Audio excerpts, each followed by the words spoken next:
دوستو السلام علیکم، آداب۔ میں جاوید جمال الدین جے نیوز ہیڈ لائنز کے تحت حاضر خدمت ہوں۔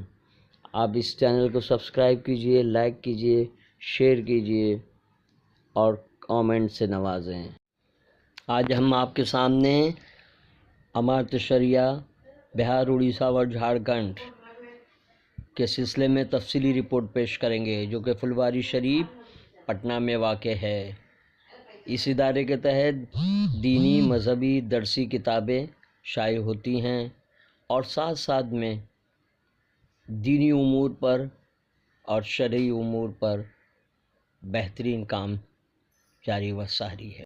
لیکن آج ہم امارت شریعہ کے ذریعے رؤیت ہلال کے فیصلوں اور ان کے سسٹم کے بارے میں، انہیں نافذ کرنے اور کس طرح معلومات جمع کی جاتی ہے، اس بارے میں تفصیلی گفتگو کریں گے مرکزی کمیٹی اور ناظم امارت شریعہ جناب انیس الرحمن قاسمی صاحب سے۔ تو پیش خدمت ہے جی۔ ہمارے یہاں بہار، اڑیسہ، جھارکھنڈ اور مغربی بنگال میں تین صوبوں کے تو ہر گاؤں میں ہمارے نمائندے ہیں۔ یہاں 2500 سے زیادہ مدرسے ہمارے رابطے میں رہتے ہیں اور ان چاروں اسٹیٹ ملا کر 65 جگہوں پر ہمارے قاضی ہیں براہ راست۔ کسی بھی جگہ سے اگر اس ڈسٹرکٹ میں خبر آتی ہے تو مقامی قاضی کے پاس وہ آ کر شہادت دیتے ہیں اور شہادت کی تکمیل کے بعد قاضی یہاں کے بڑے قاضی سے مشورہ کے بعد اس کو فائنل کرتے ہیں۔ وہاں جب وہ اپنا کوئی ایک فیصلہ کر لیتے ہیں کہ بھئی 2 گواہوں نے شہادت دی یا 5 نے دی، تو اس فیصلے کی اطلاع ہمارے مرکزی دارالقضاء کے قاضی کو وہ فون سے، میل سے، فیکس سے اور واٹس ایپ پر کرتے ہیں۔ وہ دارالقضاء یہ طریقے اختیار کرتا ہے۔ اگر مقامی طور پر شہادت ہوتی ہے یہاں، تو براہ راست وہ قاضی ان لوگوں سے تحقیق کر کے پھر فیصلے کا اعلان کرتے ہیں۔ قدیم زمانے سے ہمارے یہاں یہ اعلان 2 طریقے سے ہوتا رہا ہے۔ ایک تو یہ کہ جو ہمارا فیصلہ ہوتا ہے مقامی ریڈیو اسٹیشن سے، جو پورے بہار کے لیے نشر ہوتا ہے، اس پر وہ شام کے 7:30 بجے، 10:30 بجے رات اور پھر دوسرے دن صبح 6 بجے یہ اعلان ہوتا ہے۔ اور جب سے یہ جدید ذرائع مواصلات آ گئے ہیں، ٹی وی ہے، تو وہ لوگ بھی آتے ہیں اور مختلف ٹی وی والے رابطہ کر کے ہمارے انیس الرحمن قاسمی صاحب سے گفتگو سلسلہ جاری ہے۔ اس کا مقصد صرف یہ ہے کہ رؤیت ہلال کے سلسلے میں جو تنازعات پیدا ہیں انہیں دور کیا جائے اور جدید طریقے اختیار کیے جائیں تاکہ آپسی غلط فہمیاں دور ہوں۔ انہوں نے انٹرویو میں کہا کہ شریعت کے تحت کس طرح عمل آوری ہوتی ہے۔ رؤیت ہلال کمیٹیوں کے پتے ہیں، فون نمبر ہیں۔ ہم لوگ اس تاریخ میں، جیسے آسام ہے، وہاں غروب ہمارے بہار سے 1 گھنٹہ 50 منٹ پہلے ہوتا ہے، تو پہلے ہم وہاں سے تحقیق کرتے ہیں۔ پھر مغربی بنگال میں کلکتہ ہم سے پہلے غروب ہوتا ہے، تو وہاں سے ہم تحقیق کیرالہ تک پہنچتے ہیں۔ تو کیرالہ کے خبروں کو اور شہادتوں کو ہندوستان کے حصوں میں عام طور پر ہم لوگ عمل میں نہیں لاتے ہیں، لیکن دیگر جگہوں سے جیسے کرناٹک کے ہوا یا تو معتمد ذریعے سے جب وہاں کے بھی فیصلے آ جائیں گے تو ہم لوگ اس کا اعلان کر دیتے ہیں تحقیق کے بعد۔ ہمارے فیصلوں میں یہاں عام طور پر یہاں کی جو خانقاہیں ہیں، جمعیت علماء ہیں یا شیعہ رؤیت ہلال کمیٹی کے، اور اسی طرح جمعیت اہل حدیث کے جو نمائندے ہیں وہ یہاں رہتے ہیں، اور ان سب کے آپسی باہمی رضامندی سے یہ اعلان ہوتا ہے۔ اس لیے کوشش ہوتی ہے کہ متفقہ ہو اور اس کے اثرات ہوتے ہیں، اور جب ہمارا اعلان ہوتا ہے تو اکثر ملک کے دیگر حصوں میں بھی اس اعلان پر